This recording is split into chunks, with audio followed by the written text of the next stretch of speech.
Adding a screen to a Google Home device adds a ton of different benefits. And in today's video, I'm going to share with you some of the features you have with the screen on the Google Home Hub.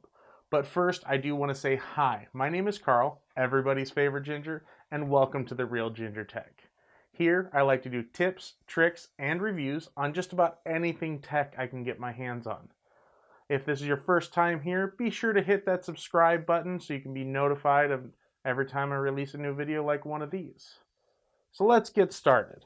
So the Google Home Hub, I did a review, unboxing and initial overview on this a couple weeks back, and I wanted to get a little more in depth after I've had some time to play with it.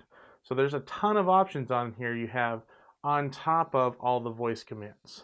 So why would you need something where you have to actually touch the screen versus, saying something? Well, I think it can think of a couple different scenarios. One, maybe you're not quite sure what you're looking for.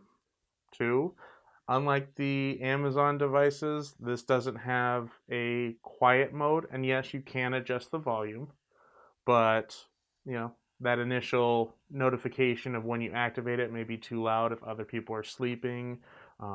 Three, there's also more things you can do on here as far as fine-tuning different things, such as lights. So I can go in here, and this is the basic screen right here. It will cycle through pictures. You do have the option of actually swiping over if you just want a basic, nice, large clock. It's right there. You don't have to worry, like on this other screen here, you have just kind of a smaller clock. It does show the temperature in the bottom right corner there, or bottom left corner next to the clock. And it will cycle through pictures, but maybe, this is a night side thing.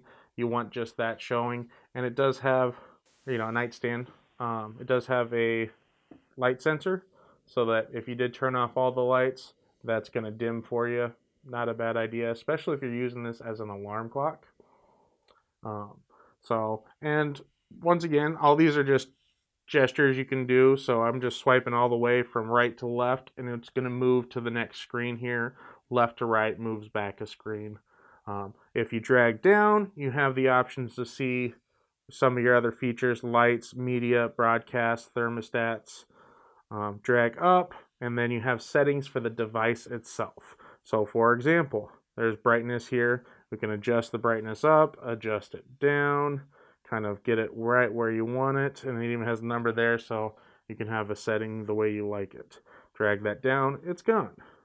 Drag it back up, we have volume options. So you can adjust the volume nice and loud, or you can keep it 50% or so. And you don't have to drag, you can click. Just tapping on the screen will do just fine. Other options here is there's a do not disturb mode, meaning if you're in a house that has other people and maybe you're using that broadcast ability, do not disturb will not allow that to come through on that device. So leave that. Actually, no, we'll turn that on during the video. We'll leave that on. We do have an option for alarms. So you can actually program an alarm directly on the screen here. And if you decide, I don't need to do that, cancel out just by swiping left. It's going to go back a screen. Now, dragging down from the top, you're going to see there's some controls for lights, media, broadcast, thermostats, and then you also have view rooms. So you can control other rooms through this. An example of this, did the kids leave the lights on in their bedroom? Well, you can actually drag down here, hit view rooms, and you can see what's on and what's off. So kitchen lights, turn them on, and it'll show you what's on them. Turn them off, and it will show off. So going into rooms here, I can go into, let's see, kitchen, let's see, living room. Are the living room lights on? They're currently off right now. Okay, I don't need to say the command to turn them off. One feature, especially, like I said, if it's something where you have a family and you're trying to stay quiet, that gives you the option of not having to say, the wake word, turn off these lights. So now you can also take a look at media. So media right here is anything that can play music or videos, anything along those lines. So you have the downstairs Chromecast, you have the family room Google Home, you have the Google Mini and garage speaker, living room stereo, master bedroom home. So there's ways of seeing what other devices are doing what. Now, if any of these were actually playing anything, it would show on here that it is playing something. And you can even go into, click on it, hit play music, and it would start playing. Right. Music from YouTube Music, playing on garage speaker. So now it's playing music out in the garage. And you can see on here it is currently playing Gorillaz Feel Good Inc. On play music, you can hit stop right there. Music stop now. And then you're back to the home screen. So you also have the ability just to tap a button in order to broadcast. Beyond that is going to be thermostat. So if you have a Nest thermostat or any other compatible thermostat, you can control it through here. And now this is normally the living room hub. So you have the option of quickly turning on and off the lights for where this is located, rather than having to go through, hit lights, and see all the different lights. So, like, for example, all lights, there's 11 lights in this house that are all synced up here. The office lights, which I have one right down here and one right over here. I can hit office lights. I don't know why there's 3 on there. I need to fix one of those. I can just, boom, turn them off. And now you can see over here, there's no backlighting and there's no blue lighting over there. Turn them back on, and it's back on right there. It gives you the option to control that, and with that, I can actually go through, and if I don't quite like the color and I want to fine tune it, I can go into the office and I can select the lights, and I can even turn one on and off, or I can adjust the color accordingly. So, and it'll have this long list of colors that you can choose from.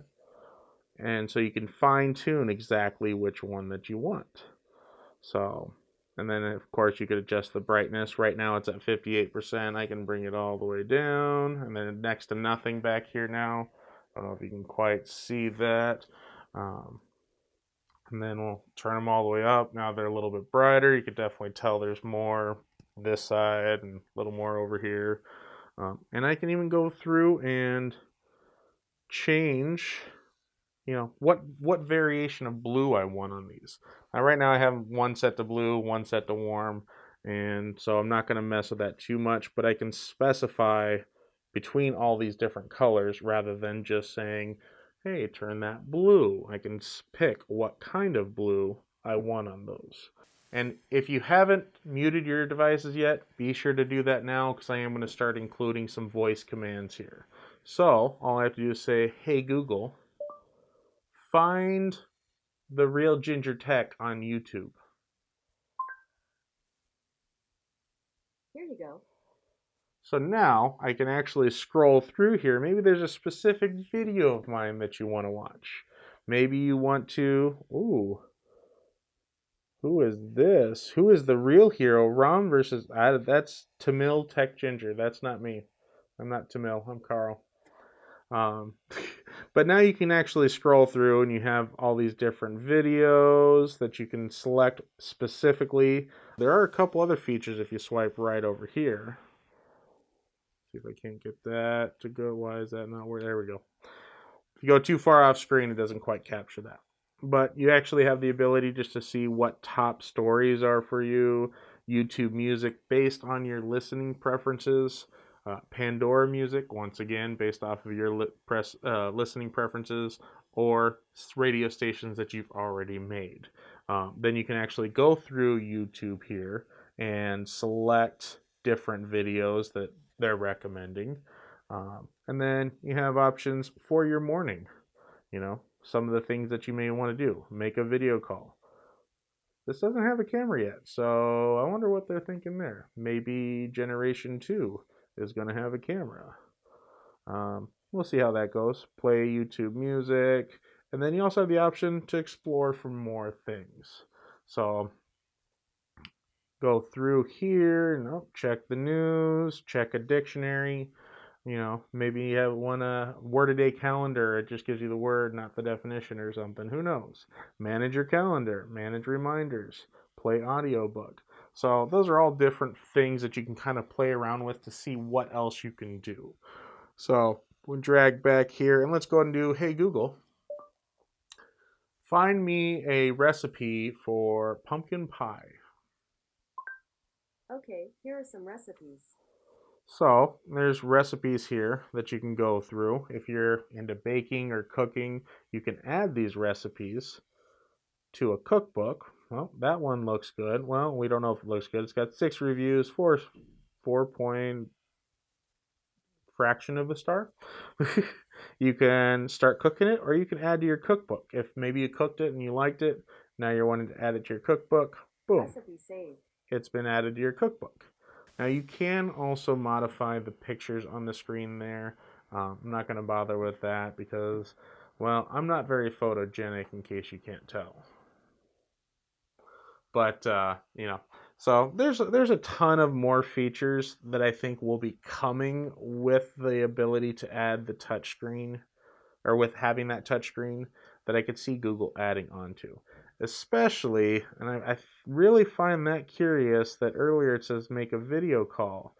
And I'm kind of curious, are they referring to using your assistant, or do they have, or on your phone, or do they have plans for having the Google Home Hub have a camera built into it? You know, I think maybe the Lenovo smart speaker that is the alternative to this right now may already have a camera in that. I'll have to look into there, put a little caption right here that says no or yes, it does. But yeah, so that's just some of the features that you can use here. Another one is, hey Google, give me directions to Newt's.